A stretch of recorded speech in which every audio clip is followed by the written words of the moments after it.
هم وحاق بهم ما كانوا به يستهزئون ولئن أذقنا الإنسان منا رحمة ثم نزعناها منه إنه ليئوس كفور ولئن أذقناه نعماء بعد ضراء مسته ليقولن ذهب السيئات عني إنه لفرح فخور إلا الذين صبروا وعملوا الصالحات أولئك لهم مغفرة وأجر كبير فلعلك تارك بعض ما يوحى إليك وضائق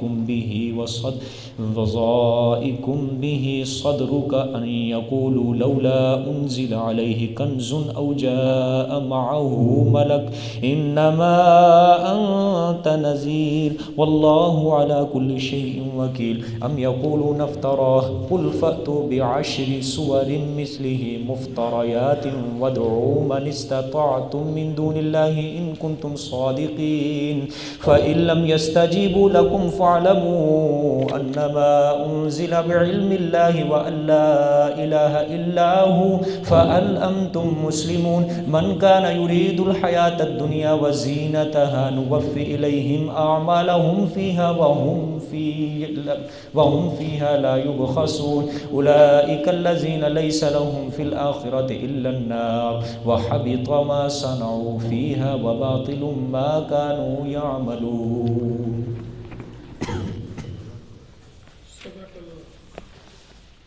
الحمدللہ 11واں سپارہ اپنے اختتام کو پہنچا اور آج 12ویں سپارے کی ابتدا ہوئی. اللہ تعالیٰ اس کا مفہوم مجھے شرح صدر سے سمجھنے سمجھانے کی توفیق عطا فرمائے اور آپ حضرات کو صحیح استقامت کے ساتھ صحیح سمجھنے کی توفیق عطا فرمائے اور ہم سب کو اس کے اوپر عمل کرنے کی توفیق عطا فرمائے. خلاصے کے اندر آپ حضرات کے سامنے یہ بات بیان ہوئی کہ اللہ تعالیٰ نے اس صورت کے اندر 4 دعوے ذکر فرمائے. پہلا دعویٰ اللہ کے سوا کسی کو نہ پکارو. دوسرا دعویٰ اللہ کے سوا کوئی عالم الغیب نہیں.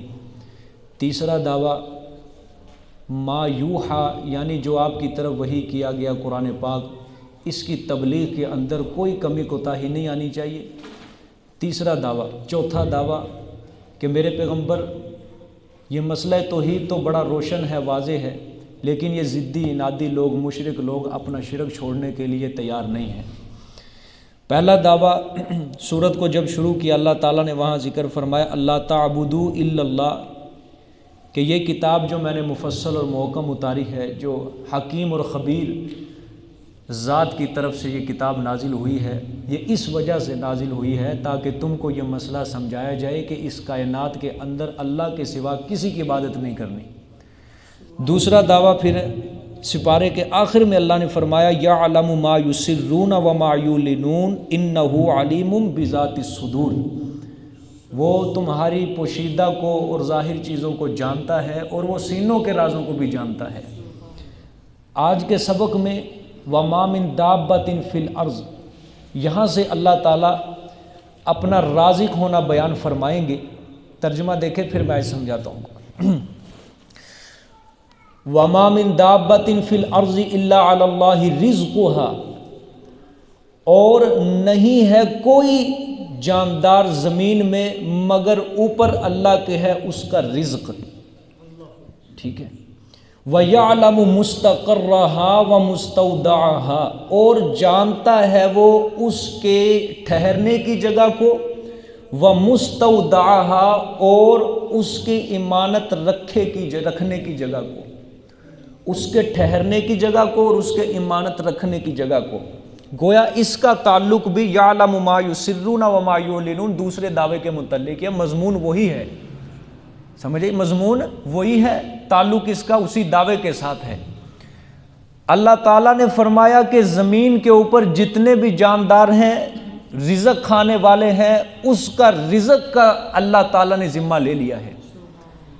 لیکن یہاں پہ یہ ذہن میں نہیں رکھنا کہ اللہ نے جو ذمہ لیا ہے یہ اللہ کے اوپر واجب ہے. نہیں، بطور تفضلاً کہ اللہ تعالیٰ کا یہ فضل و کرم ہے کہ اللہ تعالیٰ نے ان کو رزق دینے کا وعدہ فرما لیا ہے۔ اللہ کے اوپر یہ ضروری نہیں ہے، واجب نہیں ہے۔ اللہ تعالیٰ کے خزانوں میں کوئی کمی بھی نہیں ہے۔ اگر کوئی مخلوق میں سے، اللہ کی مخلوق میں سے، چاہے انسانوں میں سے، جانوروں میں سے، حیوانوں میں سے، حشرات الارض میں سے، کیڑے مکوڑوں میں سے کوئی مخلوق بھی مر جائے تو یہ نہیں کہا جا سکتا کہ اللہ تعالیٰ کے خزانوں کے اندر، رزق کے اندر کمی آ چکی ہے، بلکہ اللہ تعالیٰ کے نزدیک اس کی موت کا وقت بیعین ہی یہی تھا۔ وہ کسی کو بھوک کے ذریعے مارتا ہے، کسی کو بیماری دے کر مار دیتا ہے، ٹھیک ہے۔ اچھا، اللہ تعالیٰ کا مطلب یہ ہے بیان کرنے کا کہ میں رزق کا کفیل ہوں، اپنی مخلوق کے رزق کا کفیل ہوں، اس کے سوا کوئی رزاق نہیں ہے، اور نیز رزق رسانی کے لیے علم کامل کی ضرورت ہے۔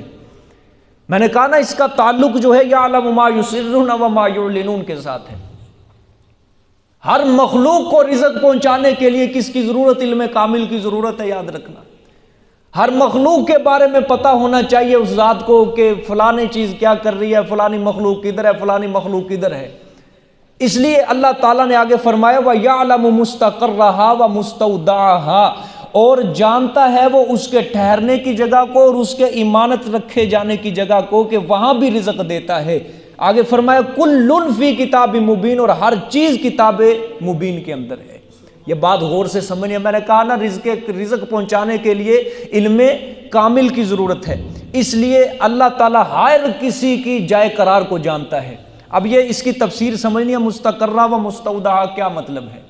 لفظی ترجمہ مستقرہ کا میں نے کیا ہے اس کے ٹھہرنے کی جگہ، مراد ہر جاندار اپنی زندگی میں اختیار سے ٹھہرے۔ مستقرہ ایسی جگہ کہ جہاں ہر جاندار چیز اپنے اختیار سے ٹھہرے، جیسے مکان اور رہنے سہنے کی جگہ، یہ زندگی جس کو کہہ لو، کہ اللہ تعالیٰ نے اس دنیا میں انسان کو اختیار دیا، جا جدھر مرضی جا، سفر کر، یہاں سے وہاں جا، جس جگہ مرضی جا۔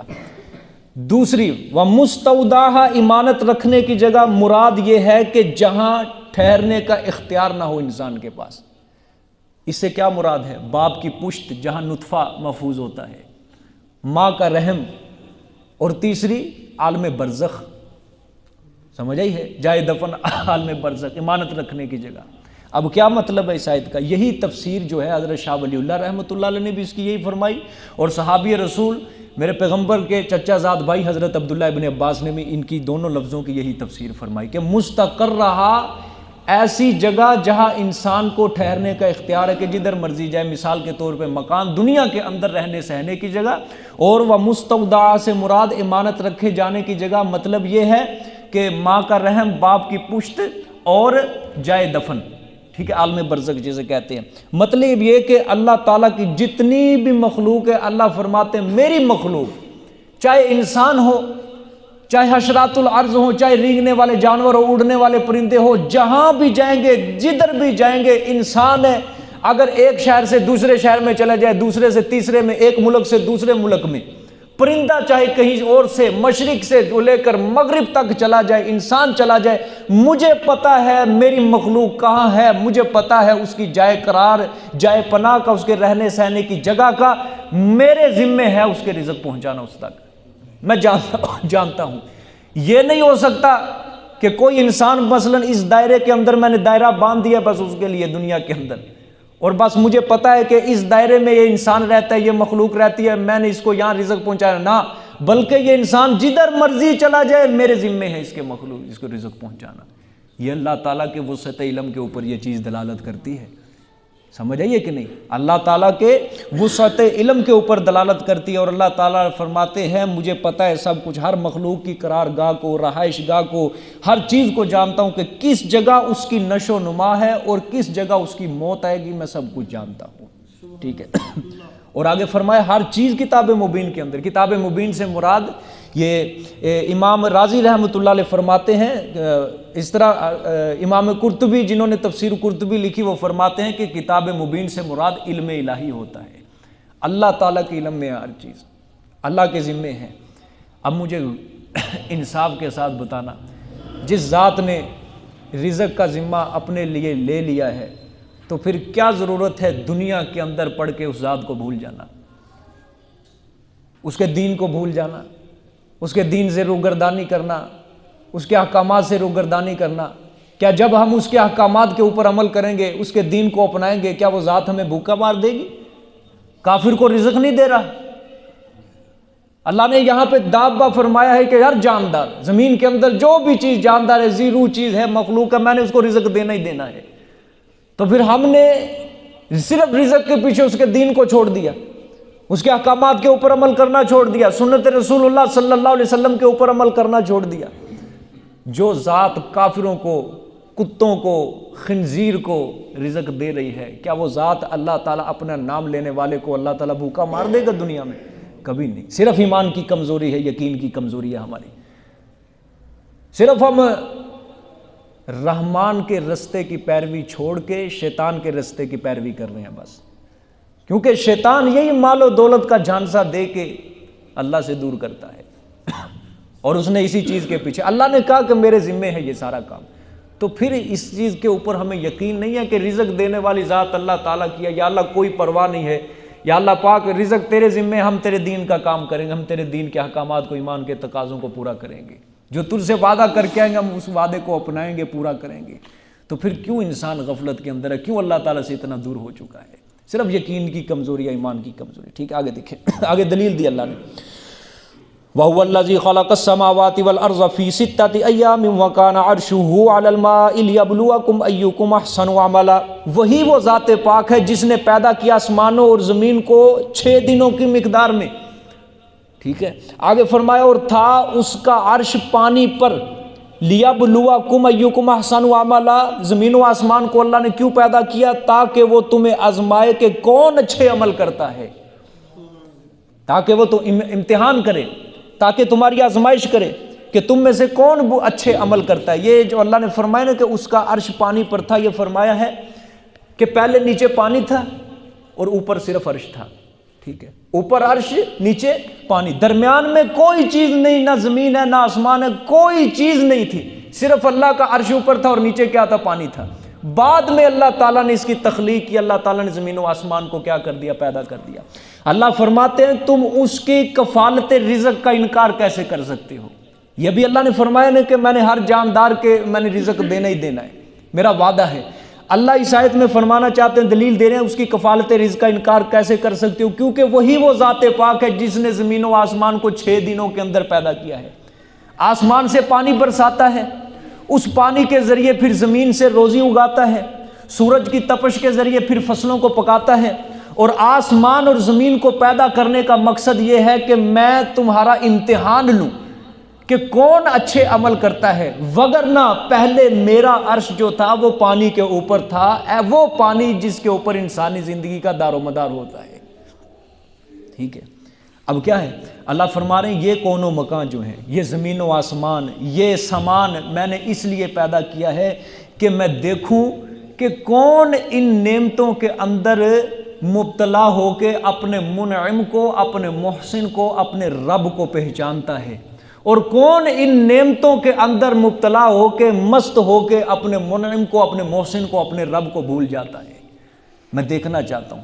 عاقل اور دانا آدمی ایسے عجیب و غریب نظام کو دیکھ کر سمجھ لیتا ہے یہ دار فانی جو ہے یہ میرے لیے امتحان گاہ ہے، مجھ پر ایک وقت ایسا آنے والا ہے کہ میرے امتحان کے نتائج کا علل اعلان ایک اللہ تعالیٰ روز محشر کے اندر اعلان فرمائے۔ عاقل آدمی، دانا آدمی یہ سمجھ لیتا ہے یہ دار فانی ہے، یہ ختم ہو جائے گا سب کچھ، اور یہ امتحان گاہ ہے، میرا امتحان ہونے والا ہے۔ اللہ تعالیٰ اعلان فرمائے گا میرے امتحان کا۔ حدیث شریف میں آتا ہے اللہ تعالیٰ نے سب سے پہلے پانی کو پیدا فرمایا، سب سے پہلے پانی کو، پھر عرش کو، پھر قلم کو، پھر لوح محفوظ کو، پھر اللہ تعالیٰ نے 50,000 سال بعد زمین و آسمان کو پیدا فرمایا۔ اور ایک حدیث میں آتا ہے کہ جب کوئی چیز نہیں تھی، ایک وقت ایسا بھی تھا صرف ایک اللہ کی ذات تھی بس، نہ پانی تھا، نہ عرش تھا، نہ لوح و قلم، نہ کوئی زمین و آسمان، صرف اللہ کی ذات تھی۔ پھر اللہ تعالیٰ نے سب سے پہلے جو پیدا کیا وہ پانی کو پیدا کیا تھا۔ تو یہ اللہ تعالیٰ کے کمال قدرت کی دلیل ہے، یہ بھی سمجھو، یہ بھی سمجھو۔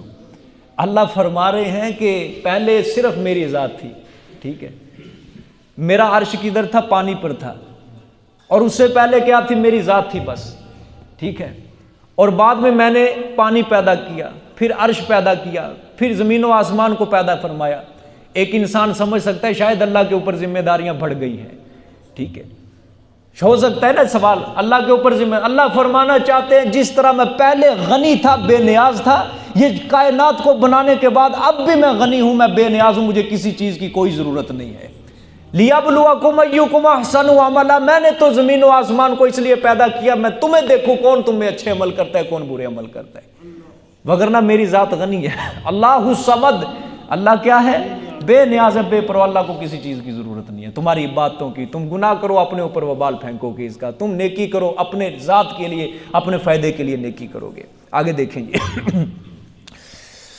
وَلَئِن قُلْتَ إِنَّكُمْ مَبْعُوثُونَ مِن بَعْدِ الْمَوْتِ لَيَقُولَنَّ الَّذِينَ كَفَرُوا إِنْ هَذَا إِلَّا سِحْرٌ مُبِينٌ، اور البتہ اگر تو کہے بے شک تم دوبارہ زندہ کر کے اٹھائے جاؤ گے آخرت میں موت کے بعد، لَيَقُولَنَّ الَّذِينَ كَفَرُوا، البتہ ضرور بھی ضرور کہیں گے وہ لوگ جنہوں نے کفر کیا، شرک کیا، إِنْ هَذَا إِلَّا سِحْرٌ مُبِينٌ، نہیں ہے یہ بات مگر واضح جادو، ٹھیک ہے۔ یہ جو موت کے بعد اٹھنا، یہ جو پیغمبر بات کر رہے ہیں نا، یہ مشرک لوگ کہ جب سنتے تھے کہ موت کے بعد اللہ دوبارہ زندگی، یہ کہتے ہیں یہ تو جادو ہے ایک واضح۔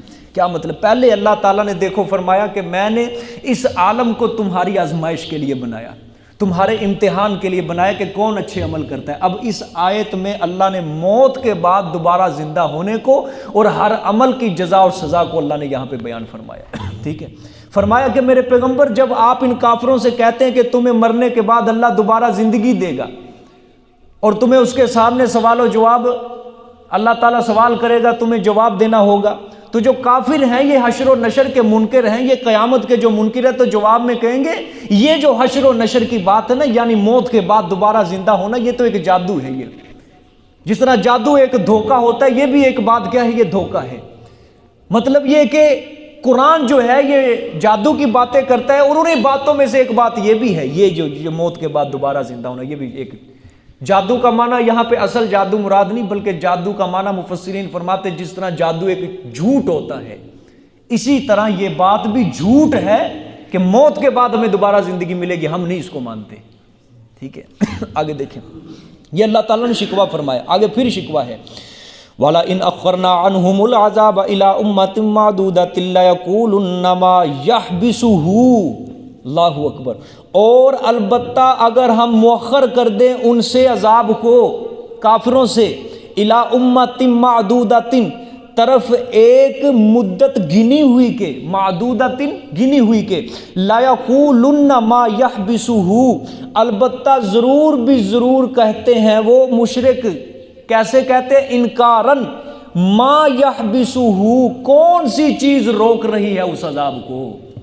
انکارن کیا کہتے ہیں؟ کون سی چیز اس عذاب کو روک رہی ہے؟ شکوہ فرمایا کہ میرے پیغمبر اگر ہم ان منکرین سے عذاب، وہ عذاب جس کا ہم نے ان کو دینے کا کیا کیا؟ وعدہ کیا، اگر ہم تاخیر کر دیں، مؤخر کر دیں، تو یہ ظالم تانے دینے لگ جاتے ہیں کہ کس چیز نے اس عذاب کو روک دیا، ہمیں تو دھمکیاں دیتا ہے عذاب آ جائے گا، عذاب آ جائے گا، اگر تو سچا نبی ہوتا تو عذاب تو ہم پر اس وقت کا اتر چکا ہوتا، کب کا، معلوم ہوتا ہے تو سچا نبی نہیں ہے۔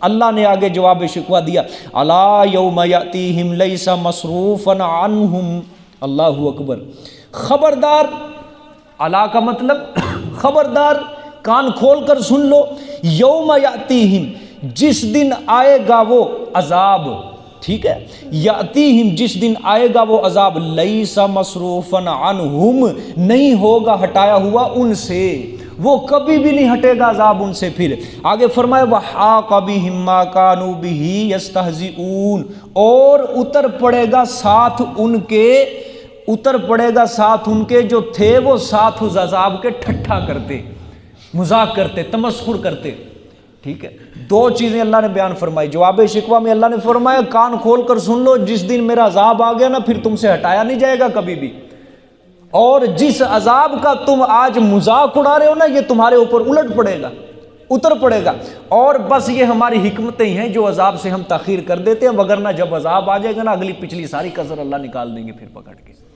ٹھیک ہے۔ یہ فرمایا۔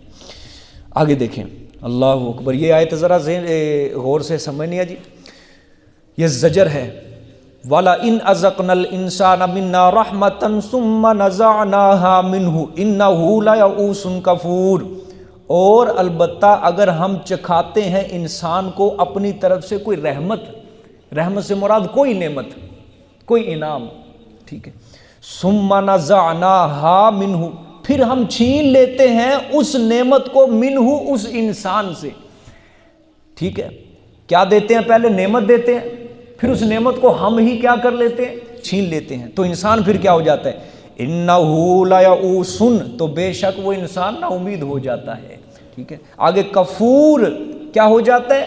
نا شکرہ ہو جاتا ہے، دو چیزیں، نا امید بھی ہو جاتا ہے، نا شکرہ بھی ہو جاتا ہے۔ آیت ذرا تفسیر غور سے، اس آیت میں طبیعت انسانی کا حال بیان فرمایا اللہ نے، کیا حال ہے اس انسان کا؟ اللہ فرماتے ہیں اگر ہم انسان کو اپنی طرف سے کوئی نعمت دیتے ہیں، رحمت، کوئی نعمت کا مزہ چکھاتے ہیں، تو پھر اس کو، اپنی نعمت کو اس انسان سے کیا کر لیتے ہیں؟ چھین لیتے ہیں، تو بے صبری کی وجہ سے آئندہ وہ ہمارے لطف و کرم سے نا امید ہو جاتا ہے۔ لا یئوس، بے صبری کی وجہ سے آئندہ ہمارے لطف و کرم سے کیا ہو جاتا ہے؟ نا امید ہو جاتا ہے، اور گزشتہ نعمتوں کے اوپر نا شکرہ ہو جاتا ہے، اور جو نعمتیں فی الحال حاصل ہیں اس کے شکر سے بھی وہ غافل ہو جاتا ہے۔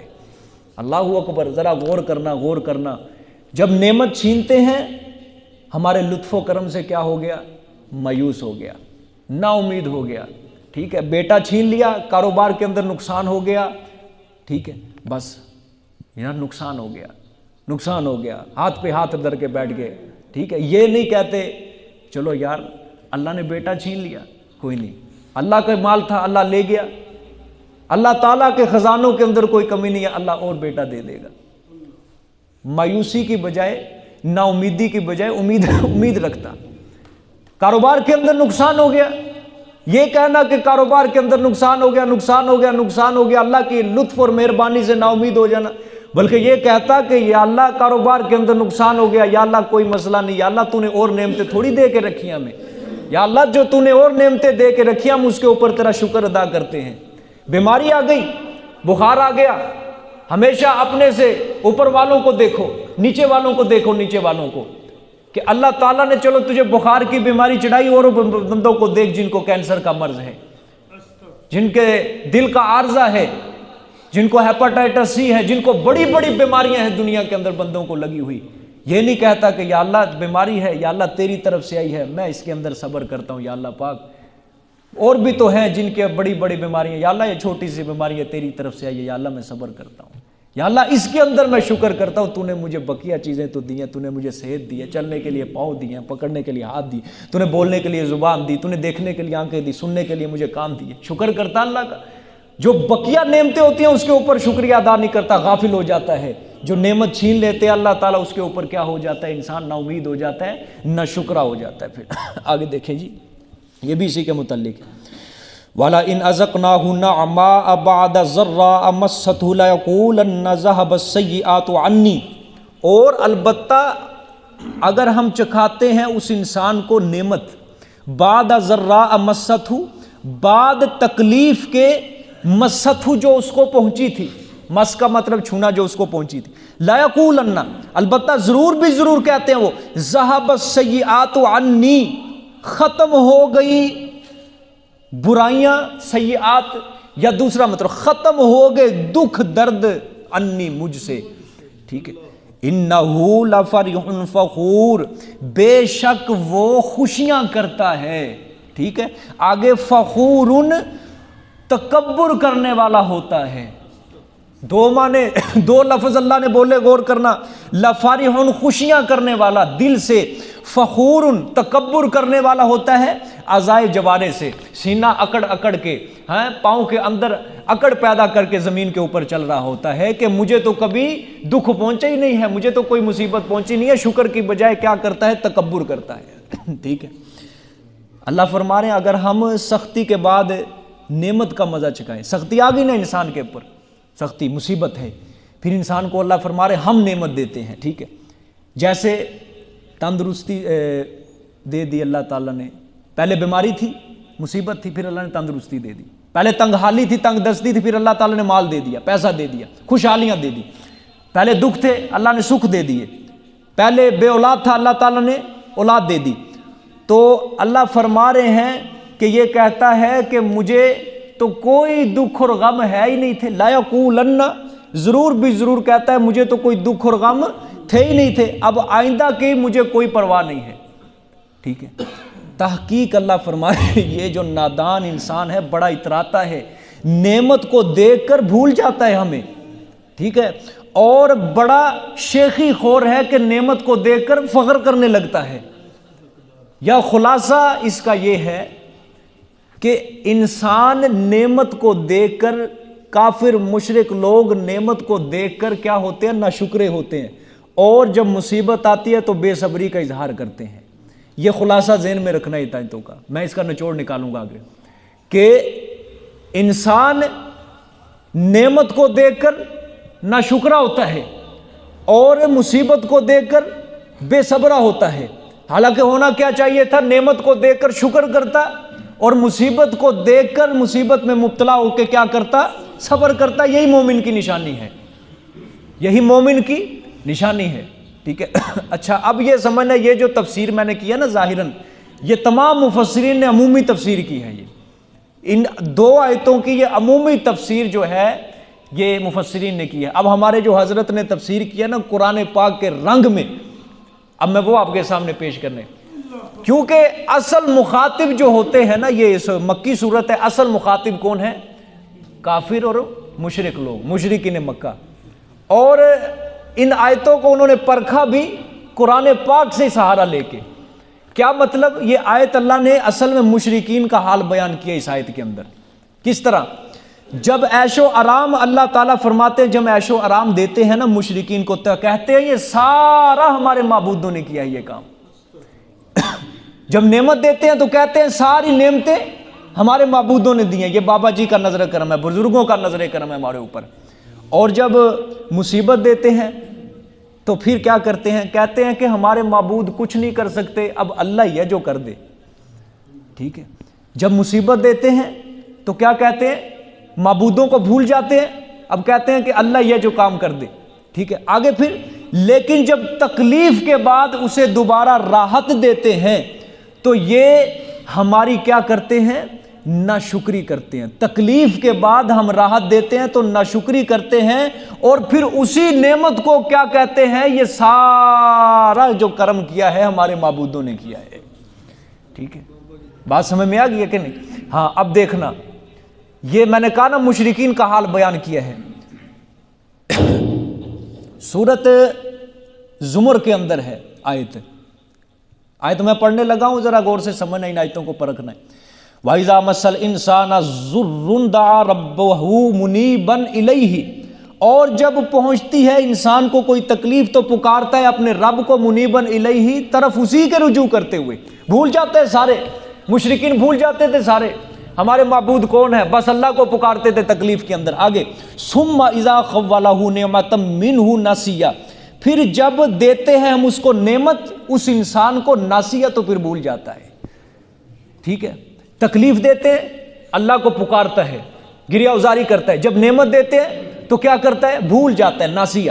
آگے ما کان یدعو الیہ من قبل، ایسے بھول جاتا ہے جیسے آج سے پہلے اس نے اللہ کو کبھی پکارا ہی نہیں تھا۔ ٹھیک ہے، آگے فرمایا اللہ نے وجعل للہ اندادا، اور پھر اللہ کے لیے شریک بنانے لگ جاتا ہے۔ یہ ساری نعمتیں جتنی بھی دی ہیں مجھے اللہ نے دی، اللہ نے نہیں دی بلکہ ہمارے معبودوں نے دی۔ انداد کا معنی ند سے ہے، ند کا مطلب شریک، اللہ کے لیے پھر شریک بنانے لگ جاتا ہے۔ یہ جو کچھ مجھے دے رکھا ہے یہ داتا صاحب کا نظر کرم ہے، مجھے اولاد ملی ہے سلطان باہو کے دربار سے، جھولے لال خوشیاں دے غم دے ٹال، مجھے فلانے بزرگ کے دربار سے سارا کچھ ملا ہے، مجھے تو پیر صاحب نہ ہوتے مجھے کچھ نہ ملتا، یہ سارا کچھ دے رکھا ہے مجھے پیر صاحب نے دے رکھا ہے، میری کھوٹی قسمت کھری وہ امام بری کے دربار سے ہوئی ہے، مجھے خزانے ملے، مجھے دولت کی کنجیاں ملے بابا فرید کے دربار سے ملی ہے۔ ٹھیک ہے، نعمت اللہ نے دی اور نہ شکری کر رہا ہے، اور منسوب کس کی طرف کر رہا ہے؟ معبودوں کی طرف کر رہے ہیں۔ اسی طرح سورۃ حامیم سجدہ، اب یہ بھی آیت پڑھنا، لا یسأم الانسان من دعاء الخیر، اللہ فرماتے ہیں انسان بھلائی مانگنے سے تھکتا نہیں ہے۔ اللہ ہو، یہ جو آخری 10 پاروں کے اندر صورتیں آئیں گی نا، وہ بڑی عجیب و غریب صورتیں ہیں، یقین کرو۔ اللہ فرما رہے ہیں کہ انسان بھلائی مانگنے سے تھکتا نہیں ہے۔ وَإِن مَسَّهُ الشَّرُّ فَيَئُوسٌ قَنُوطٌ، اور اگر پہنچے اس کو کوئی برائی مصیبت نا امید ہو جاتا ہے، نہایت کیا ہو جاتا ہے؟ مایوس ہو جاتا ہے، بے صبرا ہو جاتا ہے۔ والا ان ازقناہ رحمت منا من بعد ضراء مستہ، لیکن جب ہم چکاتے ہیں اپنی طرف سے رحمت اس مصیبت کے بعد جو اس کو پہنچی تھی، لا یقولن ھذا لی، البتہ کہتا ہے یہ تو حق ہی میرا تھا۔ یہ نہیں کہتا کہ اللہ نے دی، کیا کہتا ہے؟ یہ تو حق ہی میرا تھا، یہ تو سب کچھ میرے لیے تھا، میرا حق تھا، میرا بنتا تھا، مجھے مل گیا۔ یہ نہیں کہتا کہ اللہ نے مجھے دیا ہے۔ شکر نہیں کرنا، الٹا کیا کرنی؟ نہ شکری۔ مشرکین مکہ کیا کہتے تھے کہ اللہ فرما رہے ہیں جب مصیبت پہنچتی تھی اپنے رب کو پکارتے تھے، لیکن جب مصیبت کے بعد ہم نعمت دیتے تھے تو پھر ہمیں اس طرح بھول جاتا تھا جس طرح آج سے پہلے اس نے کبھی ہمیں پکارا ہی نہیں ہے۔ پھر جب ہم نعمت دیتے تھے اس کو پھر کس کی طرف منسوب کرتا تھا؟ اپنے معبودوں کی طرف۔ ہمیں جو کچھ دے رکھا ہے، لات منات عزا، حضرت ابراہیم نے، حضرت اسماعیل نے دے رکھا ہے، حبول نے دے رکھا ہے۔ اللہ اکبر۔ ایک بات سمجھنی ہے غور سے، اللہ نے کیا کہا ہے کہ مشرکین مکہ کے اوپر جب مصیبت آتی ہے مجھے پکارتے ہیں، دعا ربہ منیبا الیہ کا لفظ ہے، رجوع کرتے ہیں صرف اسی کی طرف۔ مصیبت کے اندر پکارتے ہیں اللہ کو، اور جب نعمت مل جاتی ہے پھر اللہ کو بھولتے ہیں، پھر کس کو پکارتے ہیں؟ معبودوں کو۔ یہ مشرکین مکہ کا شرک ہے، یہ آج سے 1400 سال پہلے کے مشرک کا شرک ہے، لیکن آج 1400 سال بعد کے مشرک کا حال سناؤں کہ وہ تو مصیبت کے اندر اللہ کو پکار لیتے، تو یہ ظالم مصیبت بھی آئے تب بھی اللہ کو نہیں پکارتے۔ جب یہ بے اولاد ہوتے ہیں تو کدھر جاتے ہیں؟ سلطان باہور رحمۃ اللہ علیہ کے دربار پہ۔ بے اولاد ہونا مصیبت نہیں ہے کیا انسان کے لیے؟ ٹھیک ہے، جب کوئی مصیبت آتی ہے، رزق کے اندر تنگی آتی ہے تو کہتے ہیں 12 دیگے داتا صاحب دو تاکہ رزق کے اندر کشادگی آئے۔ مصیبت آئی ہے، پریشانی آئی ہے، جاتے ہیں کسی آستانے کا طواف کرنے کے لیے، رب کو نہیں پکارتے، اللہ کو نہیں پکارتے۔ ٹھیک ہے، اگر کوئی کاروبار کے اندر تنگی آ گئی، مصیبت آ گئی تو کہتے ہیں لگتا پچھلے مہینے 11ویں چ گھاٹا پایا سی، جی وجہ تو بابا جی ناراض ہو گئے ساڈے، اگلے مہینے کسر کٹ دینی انشاءاللہ، آخری سال دے آخر چ انشاءاللہ وڈی 11ویں بھی ٹکا کے دعاواں گے انشاءاللہ۔ سمجھ آئی ہے؟ ہاں، یہ آج کے مشرک کا یہ حال ہے۔ نعمت کے اندر تو کیا پکارنا، مصیبت کے اندر بھی اللہ کی طرف رجوع نہیں ہے، مصیبت کے اندر بھی پیر صاحب کو یاد آ رہے ہیں، پیر صاحب بھی یاد آ رہے ہیں۔ اللہ تعالیٰ ایسے گندے شرک سے، شرک خفی سے، شرک جلی سے، چھوٹے شرک سے، بڑے شرک سے ہم سب کی حفاظت فرمائے اللہ تعالیٰ۔ اللہ اکبر۔ آگے دیکھو جی بشارت، اب سمجھنی ہے یہ آیت آگے، الا الذین صبروا وعملوا الصالحات، مگر وہ لوگ جنہوں نے صبر کیا، وعملوا الصالحات، اور نیک عمل کیے۔ ٹھیک ہے، اچھا اب یہ اس کا ترجمہ میں اپنے رنگ میں کرنے لگوں۔ الا الذین، مگر وہ لوگ جنہوں نے صبر کیا، وعملوا الصالحات، اور نیک عمل کیے، وہ تو ایسے نہیں ہیں، وہ تو ایسے نہیں ہیں کہ نعمت کے اندر نہ شکری کریں اور مصیبت کے اندر بے صبری کریں، بلکہ وہ لوگ جو ایمان لائے، جنہوں نے صبر کیا اور نیک عمل کیے، وہ تو ایسے ہیں کہ سختی کے اندر صابر ہوتے ہیں اور نعمتوں کے اندر وہ شاکر ہوتے ہیں۔ سمجھ آئی ہے؟ سختی کے اندر، مصیبتوں کے اندر صبر کرنے والے ہوتے ہیں، اور جب میں نعمتیں دیتا ہوں وہ شکر کرنے والے ہوتے ہیں۔ اللہ فرماتے ہیں یہ ایمان والے کی پہچان، یہ ہے اصل مومن بندہ۔ ٹھیک ہے، آگے کیا فرمایا؟ سبحان اللہ، اولئک لہم مغفرۃ، یہی لوگ ہیں واسطے ان کے مغفرت ہوگی، ان کے کیا ہوگی؟ مغفرت ہوگی۔ یعنی وہ ہر حال میں مصیبت ہے نعمت ہے، ہر حال میں اللہ کو یاد رکھتے ہیں، ہر حال میں اللہ ہی کو کارساز مشکل کشا حاجت روا سمجھتے ہیں، اللہ ہی کو پکارتے ہیں، اللہ سے کبھی غافل ہوتے ہی نہیں ہیں۔ اللہ نے فرمایا یہ ان کا صبر کرنا، یہ ان کا شکر کرنا، یہی چیز ان کے گناہوں کی بخشش کا ذریعہ بن جائے گی۔ ٹھیک ہے، آگے وَأَجْرٌ کبیر، اور اجر ہوگا بہت بڑا۔ اللہ نے فرمایا میں ان کو اتنا ثواب دوں گا کہ ان کے وہم و گمان کے اندر بھی نہیں ہوگا۔ ظاہری بات ہے اللہ کا جو اللہ نے فرمایا اجر ہوگا بہت بڑا، انسان کہاں تک خیال کر سکتا ہے؟ انسان کی سوچ تو ایک جگہ پہ جا کے ختم ہو جاتی ہے، لیکن اللہ تعالیٰ کی رحمت کا کوئی ٹھکانہ نہیں ہے۔ ٹھیک ہے، اس کے وہم و گمان کے اندر بھی نہیں ہوگا انسان کے کہ میں اتنا زیادہ ان کو اجر و ثواب دوں گا۔ یہاں تک جی 2 دعوے مکمل ہو چکے ہیں۔ ٹھیک ہے، یہ ذہن میں رکھنی ہے باتیں، انشاءاللہ پوری صورت اسی کے مطابق ہوگی۔ پہلا دعویٰ اللہ ہی کو پکارو، دوسرا دعویٰ عالم الغیب صرف اللہ تعالیٰ کی ذات ہے۔ اب تیسرا دعویٰ ما یوحا کی تبلیغ میں میرے پیغمبر کوئی کوتاہی نہیں کرنی۔ اب اللہ تعالیٰ کلام کو بدلنے لگے ہیں بالکل۔ ٹھیک ہے، دیکھیں فَلَعَلَّكَ تَارِكٌ بَعْضَ مَا يُوحَىٰ إِلَيْكَ وَضَائِقٌ بِهِ صَدْرُكَ أَن يَقُولُوا لَوْلَا أُنزِلَ عَلَيْهِ كَنزٌ أَوْ جَاءَ مَعَهُ مَلَكٌ فَلَعَلَّكَ، پس شاید کہ تو چھوڑنے والا ہے بعض کچھ وہ حصہ ما یوحا جو وحی کیا گیا طرف تیرے۔ ٹھیک ہے، ما یوحا کی تبلیغ میں کوئی کمی نہیں آنی چاہیے۔ خطاب کس کو؟ یہاں پیغمبر صلی اللہ علیہ وسلم کو۔ پس شاید کہ تو چھوڑنے والا ہے بعض جو وحی کیا گیا طرف تیرے، وَضَائِقٌ بِهِ صَدْرُكَ، اور تنگ ہونے والا ہے ساتھ اس کے تیرا سینہ، تنگ دل ہونے والا۔ اَن یقولوا، اس بات سے یہ کہ وہ مشرک لوگ کہتے ہیں لولا انزل علیہ، کیوں نہیں اتارا گیا اس پر کوئی خزانہ پیغمبر پر، او جاء معہ ملک، یا آئے اس کے ساتھ کوئی فرشتہ جو ہمارے سے کلام کرتا اور اس کی صداقت کی گواہی دیتا۔ ٹھیک ہے، آگے کیا فرمایا اللہ نے؟ انما انت نذیر، سوائے اس کے نہیں کہ آپ صرف ڈرانے والے ہیں۔ سمجھے جی آیت؟ میرے پیغمبر جب آپ مسئلہ توحید بیان کرتے ہیں، میری وحدانیت کے آیتیں ان کو پڑھ پڑھ کے سناتے ہیں، قرآن کی تلاوت ان کو سناتے ہیں، تو شاید آپ ان کافروں کے تمسخر، یہ جو آپ کو ملامت کرتے ہیں تانے دیتے ہیں، آپ ان کافروں کے تمسخر اور تان و ملامت کو سن کر آپ تنگ دل ہوتے ہیں۔ کیا مطلب جو مسئلہ توحید ہے؟ یعنی ان کافروں کو جو باتیں ناگوار گزرتی ہیں، کیسی باتیں ناگوار گزرتی ہیں؟ آپ بت پرستی کی مذمت کرتے ہیں، شرک کی مذمت کرتے ہیں، یہ کافروں کو ناگوار گزرتی ہیں، اور ان کافروں کو جو باتیں ناگوار گزرتی ہیں، میرے پیغمبر کیا ان باتوں کو بیان کرنا آپ چھوڑ دیں گے؟ آپ میرا مسئلہ توحید بیان کرنا چھوڑ دیں گے؟ نہیں، ان کی باتوں کو کوئی پرواہ نہیں کرنی، میرے مسئلہ توحید کی دعوت و تبلیغ میں کوئی کمی نہیں آنی چاہیے۔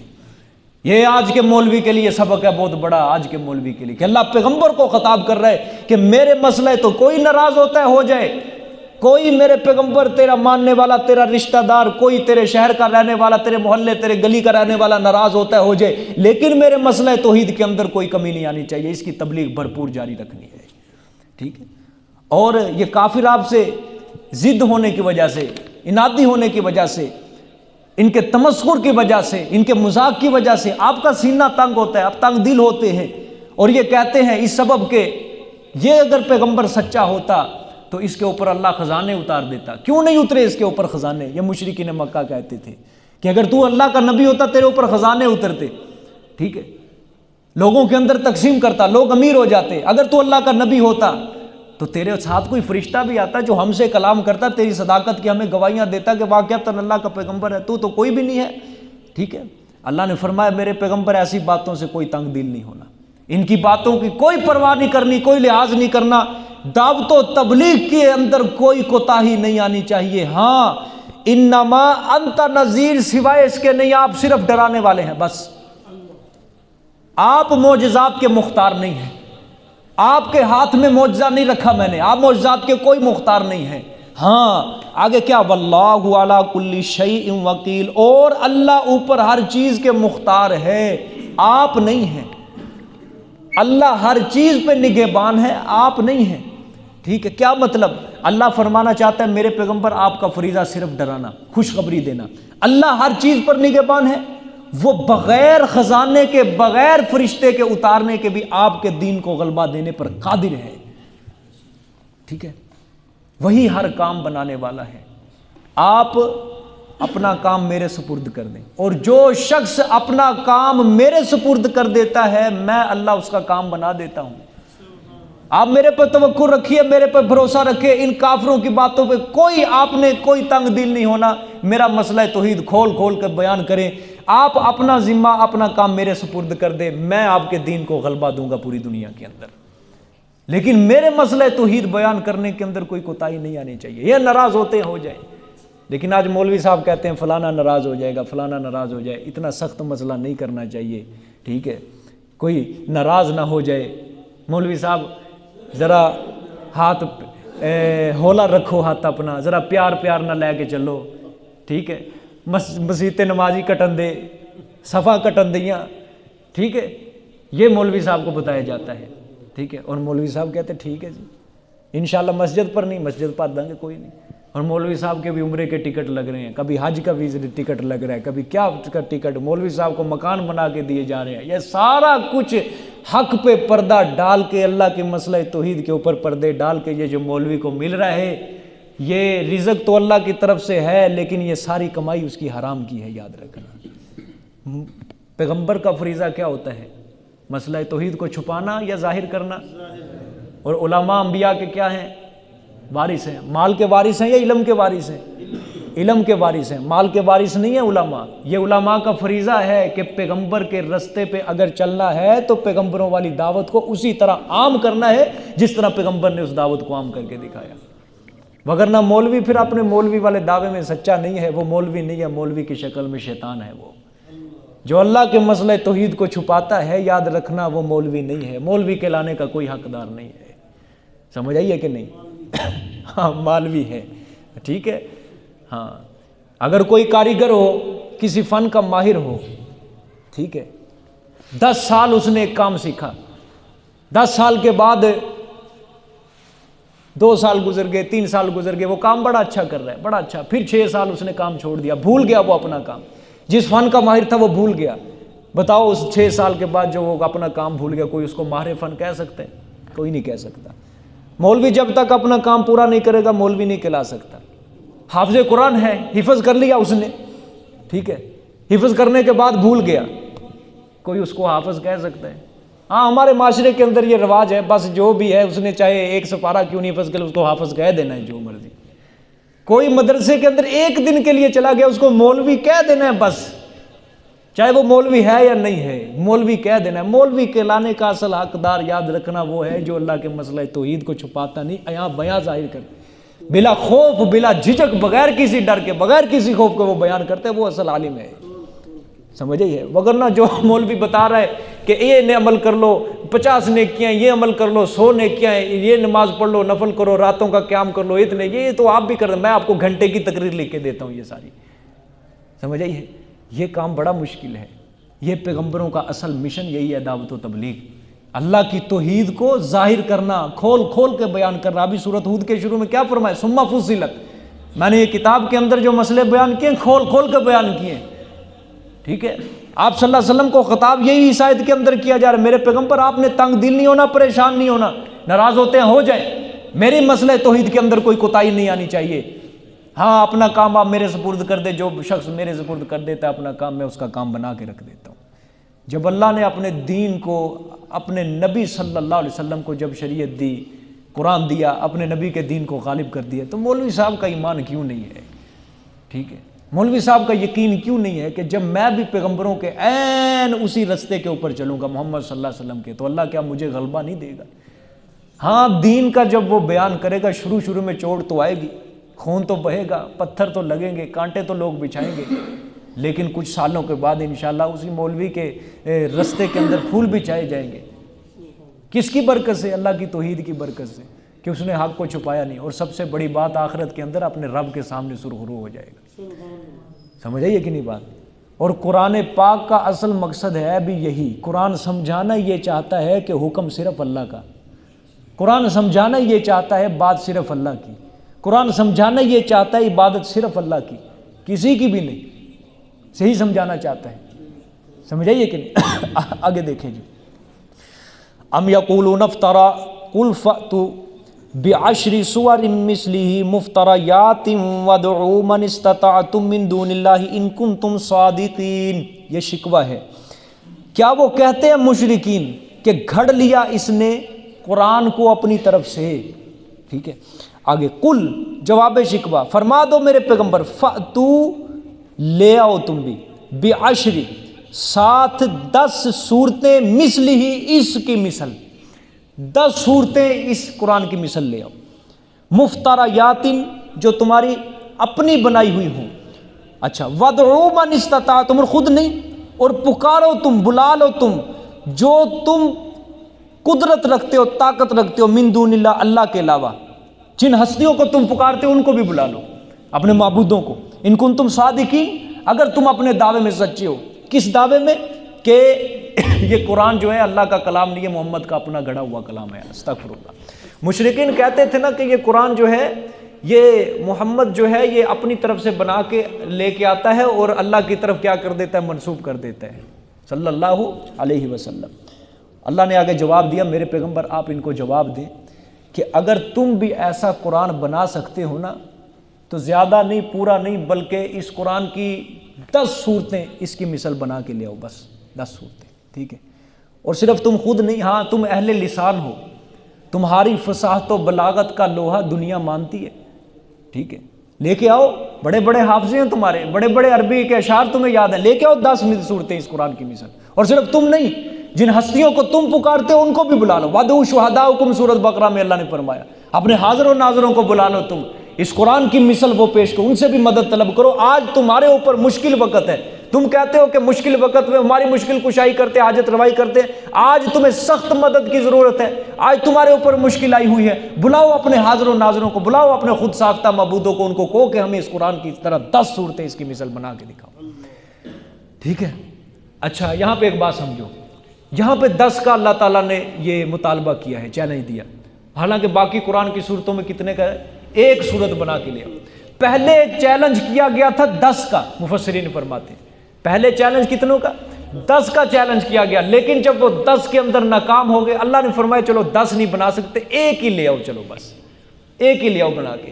1 کے اندر بھی آج تک قرآن نے ہر کسی کو کیا کر دیا؟ عاجز کر دیا ہے، سمجھ آئی ہے؟ ناکام کر دیا، اور قیامت تک قرآن ہر کسی کو عاجز ہی رکھے گا، کیونکہ اللہ کا کلام ہے نا، ٹھیک ہے۔ اللہ کو کوئی عاجز کر سکتا ہے؟ ٹھیک ہے، اللہ کی صفت عالم الغیب ہونا، رزاق اللہ کی صفت ہے، یہ کلام اللہ کی کیا ہے؟ کتاب ہے، ٹھیک ہے۔ اللہ کے جس طرح اللہ کی ذات کو کوئی عاجز نہیں کر سکتا، اسی طرح اللہ کے کلام کو بھی کوئی عاجز نہیں کر سکتا، ٹھیک ہے۔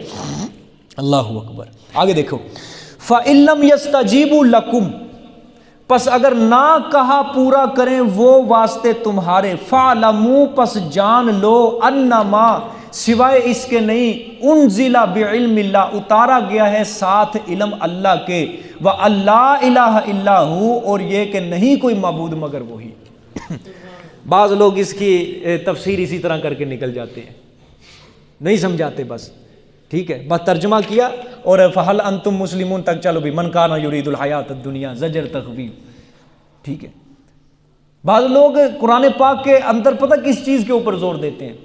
جو اللہ تعالیٰ نے تخویفات، آخرت کا ڈراوا دیا، عذاب کا ڈراوا دیا، بشارتیں سنائیں، اس چیز کے اوپر بڑی بڑی تفصیل کر کے جائیں گے، یا مسئلہ آ گیا، کوئی احکام آ گیا، بڑی بڑی تفصیل، ایسی آیت کو نہیں بالکل چھوڑ کے چلے جائیں گے۔ لیکن انشاءاللہ میں سمجھاتا ہوں آپ کو آیت، اللہ فرمانا کیا چاہتا۔ پچھلی آیت کو دیکھو، اللہ نے کیا فرمایا؟ وَادْعُوا مَنِ اسْتَطَعْتُمْ، ان ہستیوں کو بھی بلا لو جن کو تم اللہ کے علاوہ پکارنا چاہتے ہو، جو تم سمجھتے ہو ہمارے مشکل کچھ حاجت روائیں۔ پہلے 2 معنی ہیں اس کے، 2 معنی، لکم ہے نا، لکم، یہ جو ضمیر ہے یہ ہے لکم، جو ضمیر ہے یہ مشرک کی طرف ہے، ٹھیک ہے۔ پس اگر نہ کہا پورا کریں وہ واسطے تمہارے، ٹھیک ہے، مشرک، ٹھیک ہے، پس نہ اگر کہا پورا کریں واسطے تمہارے، مثلا وہ کہتے ہیں یہ محمد صلی اللہ علیہ وسلم کا گھڑا ہوا کلام ہے، مومنو تم جواب دو کہ اگر محمد صلی اللہ علیہ وسلم کا گھڑا ہوا کلام ہے تو تم بھی کلام پیش کر کے لاؤ، اب سمجھو ترجمہ، پس اگر نہ کہا پورا کریں وہ مشرک، لکم واسطے تمہارے اے مومنو، ٹھیک ہے، اے مومنو، فعلمو، ٹھیک ہے، فعلمو سے پہلے کل فرما دو مومنو، پھر میرے پیغمبر فرما دو، فعلمو پس جان لو، انما سوائے اس کے نہیں کہ یہ قرآن اتارا گیا ساتھ اللہ کے علم کے، اور اس قرآن کے اندر جو اللہ نے مسئلہ بیان کیا ہے جس مسئلے کے تم انکاری ہو، تو پھر جان لو وہ مسئلہ توحید و اللہ الہ الا ہو، اور یہ کہ نہیں کوئی معبود مگر وہی، یہ مسئلہ پھر حق ہے اللہ کی طرف سے ہے، ٹھیک ہے۔ ایک تو یہ معنی کہ لکم کی ضمیر مومنین کی طرف ہے، پس اگر نہ کہا مانے وہ لکم واسطے تمہارے اے مومنوں، ٹھیک ہے، مشرک لوگ مومنوں تمہارا کہا نہ مانے، کہ جو پچھلی آیت میں اللہ تعالیٰ نے حکم دیا مومنوں کو کہ تم بھی کہہ دو 10 صورتیں لے کے آؤ، ٹھیک ہے۔ اب دوسرا ترجمہ، لکم کی ضمیر فَإِن لَّمْ يَسْتَجِيبُوا، یہ مشرکین کو اللہ تعالیٰ حکم دینے، پس اگر نہ کہا مانے اے مشرکو، لکم واسطے تمہارے، کون؟ او تمہارے خود ساختہ معبود ہے۔ پچھلی آیت کے اندر یہی ہے نا، وَدُوا مَنِ اسْتَطَعْتُم مِّن دُونِ اللَّهِ، بلا لو تم جن کو تم کہتے ہو یہ ہمارے مشکل وقت میں کام آتے ہیں، ٹھیک ہے۔ فَإِن لَّمْ يَسْتَجِبْ، پس اگر نہ کہا مانے ہو مشرکو، لکم واسطے تمہارے، وہ تمہارے خود ساختہ معبود، فَعْلَمُوا، تو سمجھ لو وہ عاجز ہیں، سمجھ لو یہ کلام جو ہے یہ اللہ کی طرف سے اتارا ہوا ہے، اور اس کلام کے اندر جو اللہ نے مسئلہ توحید بیان کیا کہ اللہ کے سوا کوئی معبود نہیں ہے، یہ مسئلہ حق ہے۔ سمجھ لو کہ آج مشکل وقت میں، آج مصیبت کے وقت میں تمہارے معبودوں نے تمہارا ساتھ چھوڑ دیا، وہ عاجز آگے، ٹھیک ہے، وہ ہار چکے ہیں، اور جو ذات، جو ہستی عاجز آ جائے وہ معبود نہیں ہوتا۔ ہاں اللہ نے جو تمہیں چیلنج دیا ہے 10 صورتیں لے کے آؤ، 10 صورتیں پیش نہیں کر سکے وہ، اللہ تعالیٰ کے کلام نے ان کو عاجز کر دیا، اللہ نے ان کو عاجز کر دیا، اور اللہ نے اس کلام کے اندر، اس کتاب کے اندر اپنا جو مسئلہ توحید بیان کیا ہے، وہ مسئلہ توحید اللہ الہ الا ہو، یہ برحق ہے، یہ مسئلہ، اس مسئلے کو مان، سمجھ آئیے؟ ہاں دیکھو جی، فَعْلَمُوا، تو جان لو مشرکو، انما سوائے اس کے نہیں کہ اتارا گیا ہے ساتھ علم اللہ کے، وَاللَّهُ الَّهَ إِلَّا هُوَ، اور یہ کہ نہیں کوئی معبود مگر وہی، فَهَلْ أَنْتُمْ مُسْلِمُونَ، پس کیا تم حکم مانتے ہو؟ ٹھیک ہے، اب بھی تم مانتے ہو یا نہیں مانتے؟ اب بھی تم فرما برداری کرتے ہو یا نہیں کرتے مشرکو؟ ٹھیک ہے، کہ تمہارے معبود کیا ہو چکے؟ عاجز ہو چکے، 10 صورتیں بھی اس کلام کے مثل نہیں پیش کر سکے، کہ عاجز آگے وہ۔ مان لو کہ اللہ تعالیٰ نے جو قرآن میں مسئلہ بیان فرمایا، مسئلہ توحید، یہ برحق ہے، یہ سچا، یہ اللہ کی طرف سے کلام ہے، ٹھیک ہے۔ آگے دیکھیں، من کان یرید الحیات الدنیا وزینتہا نوفی الیہم اعمالہم فیہا وہم فیہا لا یبخسون، یہ زجر ما تخویف ہے، زجر بھی ہے، تخویف اخروی، آخرت کے عذاب کا ڈراوا بھی۔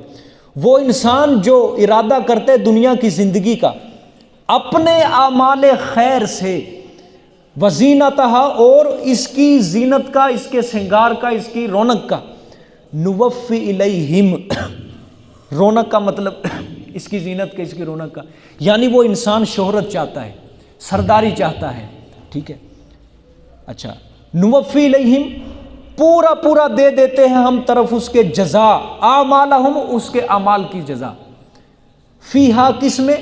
اس دنیا میں، اس دنیا میں، وہم فیہا، اور وہ اس دنیا میں لا یبخسون، ذرہ برابر بھی ظلم نہیں کیے جاتے۔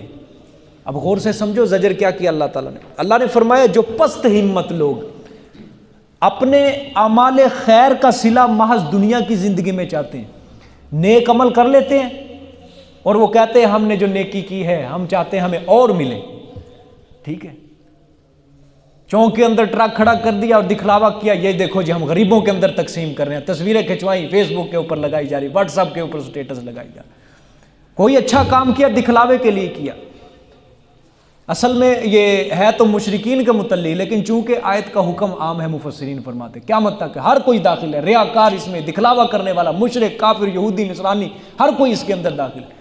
مشرکین اچھے عمل کرتے تھے، حاجیوں کی خدمت کرتے تھے، بیت اللہ کی صفائی کرتے تھے، نماز پڑھتے تھے، اعتکاف کرتے تھے، ٹھیک ہے، وہ چاہتے یہی تھے ہمیں دنیا کے اندر اس کا اچھا بدلہ ملے، ٹھیک ہے۔ ہر انسان کی بھی یہ خواہش ہوتی ہے، ہر انسان کی نہیں، بس جو پست ہمت لوگ ہوتے ہیں، بے دین لوگ، دین سے دوری رکھنے والے، وہ کہتے ہیں جو ہم نیک عمل کر رہے ہیں ہمیں دنیا کی زندگی میں ہی اس کا صلہ ملے۔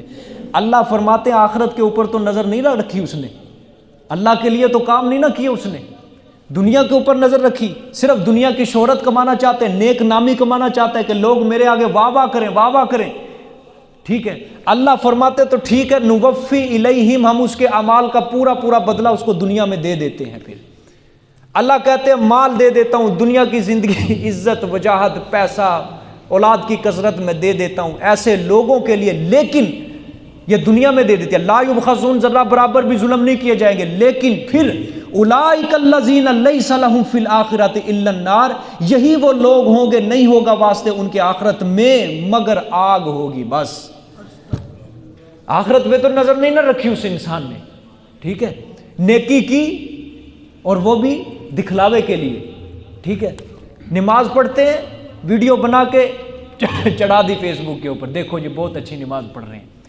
کوئی اللہ کے راستے میں پیسہ خرچ کیا اس کی بھی تصویر بنواتے ہیں، غریبوں کے اندر کوئی روٹی تقسیم کرتے ہیں اس کی بھی تصویر بناتے ہیں، کوئی افطاری کرواتے ہیں اس کی بھی تصویر بناتے ہیں، قربانی کرتے ہیں اس کے اندر دکھلاوا کر دیا سارے کا سارا، ٹھیک ہے۔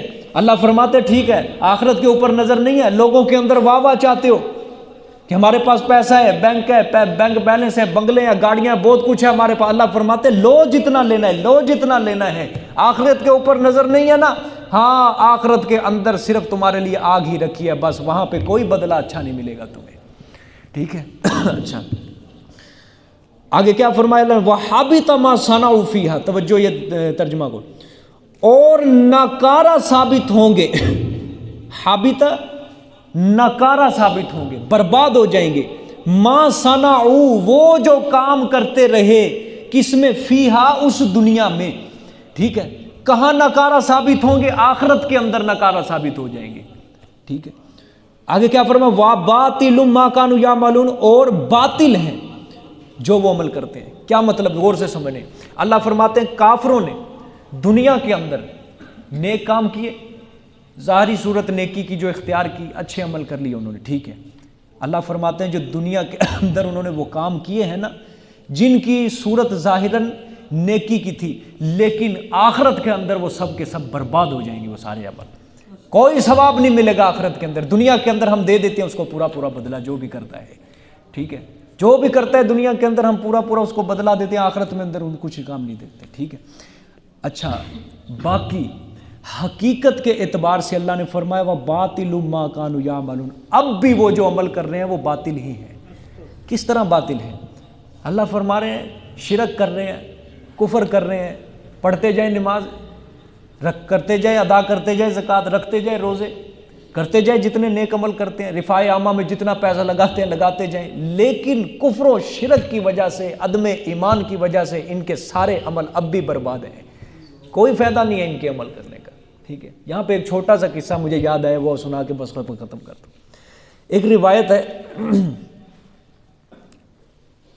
اللہ تعالیٰ نے فرشتوں کو حکم دیا، ایک یہودی نے خواہش کی کہ یا اللہ فلانے تالاب کے اندر مچھلی ہے، مرنے کا وقت تھا، ایک طرف مسلمان تھا ایک طرف یہودی تھا، دونوں کے مرنے کا وقت قریب ہے، دونوں مرنے سے پہلے اپنی خواہش کر رہے ہیں۔ یہودی نے خواہش کی کہ تالاب سے ایک مچھلی بنی ہوئی میرے سامنے آ جائے، اللہ تعالیٰ نے اس کی خواہش کو پورا کر دیا، فرشتوں کو اللہ تعالیٰ نے بھیجا، اللہ نے کہا جاؤ اس یہودی کی خواہش کو پورا۔ مسلمان نے خواہش کی میرے گھر میں فلانا زیتون کا تیل پڑا ہے، اس کے اندر ہانڈی پک کے میرے سامنے آ جائے، اللہ نے فرشتوں کو حکم دیا اس مسلمان کی خواہش کو پورا نہیں کرنا تم نے۔ وہ فرشتے آ رہے ہیں، جب واپس جانے لگے پریشان ہیں سارے کے سارے، دونوں فرشتے پریشان ہیں۔ اس نے کہا سمجھ نہیں آ رہا کہ اللہ تعالیٰ نے کافر کی خواہش کو پورا کر دیا لیکن مسلمان کی خواہش کو پورا ہی نہیں کیا، حالانکہ وہ تو اللہ کا نیک بندہ تھا، اس کی خواہش تو پوری کرنی چاہیے تھی۔